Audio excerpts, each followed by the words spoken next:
இந்த கேமரா பார்த்து சொல்லுங்கள். நைட்டு 10 மணி 10:30 மணிக்கு வண்டி எடுப்பாங்க. 10:30 மணிக்கு வண்டி எடுப்பாங்க. சரி, இப்போ ஈரோடு பஸ் ஸ்டாண்டு புதுப்பொலியோடு இருக்குது.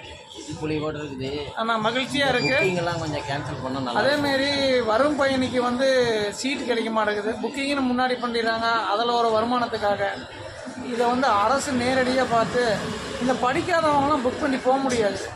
அதனால் என்னென்னா அவங்களுக்கான சலுகைகள் செஞ்சால் ரொம்ப நல்லது. வயசானவங்க சில பேர் கை நட்டா இருப்பாங்க, படிக்க தெரியாது. ஏன்னா அரசு பஸ்ஸுக்கு புக்கிங்கிறது ஒரு குறிப்பிட்ட பஸ்ஸுக்கு வச்சுக்காங்க, ஒரு குறிப்பிட்ட பஸ்ஸுக்கு புக்கிங் வைக்காதீங்க. இல்லை, அரசு பஸ்ஸுங்கிறது வந்து பொதுமக்களுக்கான தான். அது புக்கிங் அப்போ வந்து அரசு பஸ்ஸுக்கு புக்கிங் போடாத இருக்கிறது நல்லது. நிறைய பயணிகள் வந்து இப்போ அதுக்குன்னு தனியாக கட்டணம் செலுத்த முடியாது. இதை கருத்தில் கொண்டு தமிழ்நாடு அரசு போக்குவரத்து இன்னொன்று சொல்கிறேன். இப்போ இந்த ஒரு பஸ்ஸு போயிருச்சுன்னா அடுத்த பஸ் உடனே போடுங்க. பஸ் வந்து ஓப்பனில் விடலாம். சீட்டு ஃபுல்லாகும் போது கவர்மெண்ட்டுக்கு வருமானம் வரும். இன்னொரு பஸ்ஸு நீங்கள் போடலாம். இன்னொரு பஸ்ஸு போடலாம் சொன்ன மாதிரி. அதெல்லாம் 12 மணிக்கு ஒரு 11:30 ஒரு வண்டி இருந்து 12 மணி ஒரு 1:30 வண்டியெல்லாம் இருந்தது. அந்த வண்டியெல்லாம் காணும். அதனால் சரியான டைம் தெரியறதுனால மக்கள் நம்ம கொஞ்சம் பாருங்கள் ரொம்ப சிரமமாக இருக்குது. ஓகே, அதனால் நாங்கள் என்ன சொல்கிறோன்னா, நல்லபடியாக கவர்மெண்ட் வந்து வருமானத்தோட நல்லபடியாக தளபதியோட ஆட்சி வந்து நல்லபடியாக சிறப்பாக செயல்படட்டும். அவர் மேலும் மேலும் நல்லா இருக்கட்டும். அவர் இன்னும் நிறையா திட்டங்கள்லாம் வச்சுக்கிறாரு. நல்லபடியாக செய்வார்னு நாங்கள் எதிர்பார்க்குறோம். ஆனால் இதில் ஒன்று என்னன்னா, முக்கியமாக வந்து இந்த குழந்தைகள், அதாவது நாங்கள் என்ன சொல்கிறோன்னா, இந்த அவங்க வந்து பாரம்பரியமான ஒரு எப்படி அவங்களை என்ன சொல்கிறதுன்னு தெரியல.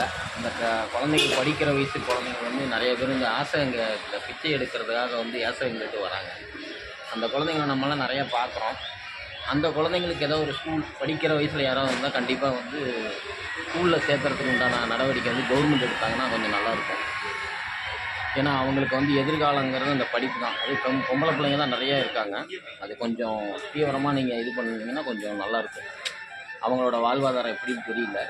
அவங்க பேரண்ட்ஸ் யார் என்ன ஏதுன்னு விசாரித்து அவங்களுக்கு ஒரு வீட்டு வசதி கவர்மெண்ட் மூலிமா கொடுத்து அவங்க நல்லபடியாக படிக்கணும். இந்த குழந்தைங்க அவங்க எதிர்காலம் கடைசி வரைக்கும் அப்படியே போயிடக்கூடாது. அவங்க எதனால் அந்த இதுக்கு வந்தாங்கிறத நம்ம கொஞ்சம் தீவிரமாக இது பண்ணணும். கண்டிப்பாக இது ஒரு நல்ல ஒரு கோரிக்கை.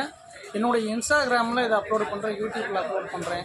இதுக்கு ஆதரவு கொடுத்து இந்த வீடியோ பப்ளிசிட்டி ஆகி இந்த போக்குவரத்து, இந்த கல்வி இதெல்லாம் கொஞ்சம் எடுத்து போனோன்னா நல்லது. கல்வியே சிறந்த ஒரு தலைவனை உருவாக்கும். அதனால் எல்லாருமே படித்து பெரியாராகும். ஓகே.